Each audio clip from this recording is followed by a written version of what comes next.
Hello बच्चों। कल हमने क्वेश्चन नंबर 23 करा था समांतर रेखाओं के बीच की दूरी का प्रश्न वाला।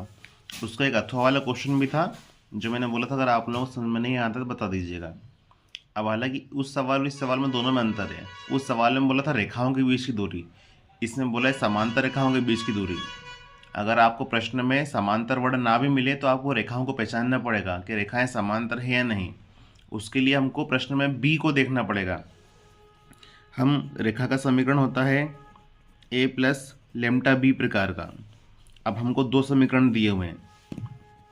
पहला समीकरण दिया है आई 2j -4k प्लस लेमटा। दूसरा समीकरण दिया है 2i 3j 6k। वाह। आर बराबर दूसरा समीकरण ये दे के रखा है हमको 3i 3j -5k plus mu 2i 3j plus 6k। यहाँ पर देखिए a plus लेमटा B, a1 a2 से फ़र्क नहीं पड़ता। अगर ये दोनों समीकरण जो b वाला इक्वेशन है, लेमटा बी जो ये वाला इक्वेशन है, अगर ये बराबर हो तो ये समांतर रेखाएं होंगी। तो ये देखो 2i 3j 6k लिखा है, ये भी 2i 3j 6k लिखा है, तो ये समांतर रेखाएं। इसके लिए अलग टेक्निक यूज़ होती है। यहाँ पर a1 तो लिखा है clear, i 2j -4k। a2 ये हो गया 3i 3j -5k। अब ये समांतर है, ये b ये हैगा, b1 भी ये है, b2 भी ये है, तो इसको b ही बोल दो। वाह। b बराबर दिया है दोनों समीकरण में 2i 3j 6k। ये b हमको दे के रखा है। इसका दूरी का फॉर्मूला होता है, यदि रेखाएं समांतर हैं तो दूरी का फॉर्मूला है a2 -a1। इसका जो भी उत्तर आएगा a2 -a1 का क्रॉस मल्टीप्लाई होगा b से, इसका परिमाण, और बटे में b का परिमाण। आपको ये फॉर्मूला लगाना है। अब देखो a2 -a1 बहुत इजी पड़ेगा, ये तो डायरेक्टली भी करके बता देता हूँ मैं आपको।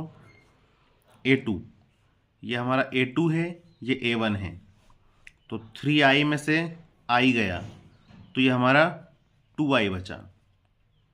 3j में से 2j गया तो ये हमारा j बचा। -5k में से -4k जाएगा तो माइनस का k बचेगा। ये क्रॉस, ये लिखा है b का समीकरण लिख दो 2i 3j 6k। परिमाण भी 2i 3j 6k। Cross multiply कैसे निकालते हैं हम लोग? इस प्रकार से निकालते हैं सारणी के रूप में i j k। 2 1 -1, और यहाँ से क्या मिलेगा 2 3 6।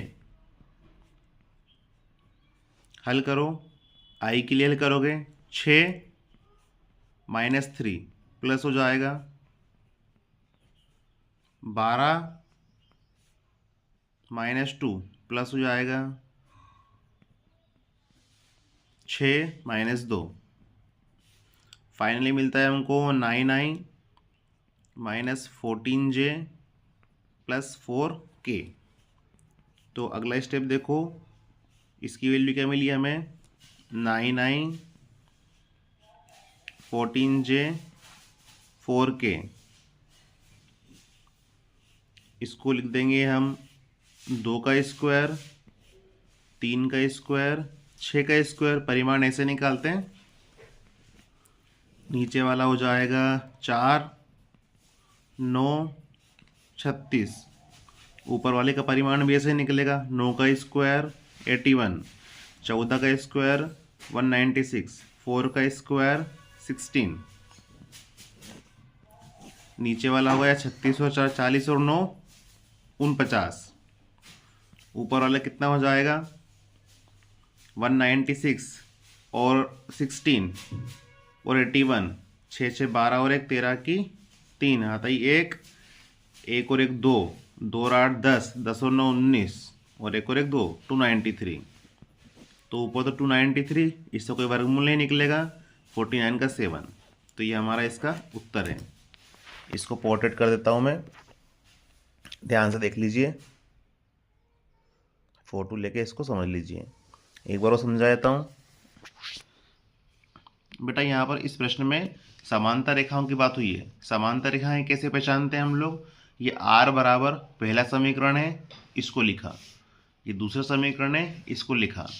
इन दोनों को देखो, ये दोनों अगर बराबर हैं तो ये हमारी समांतर रेखाएं हैं। अब इनके बीच की आपको दूरी निकालनी है, तो समांतर रेखाओं के बीच की दूरी का फॉर्मूला अलग होता है ना।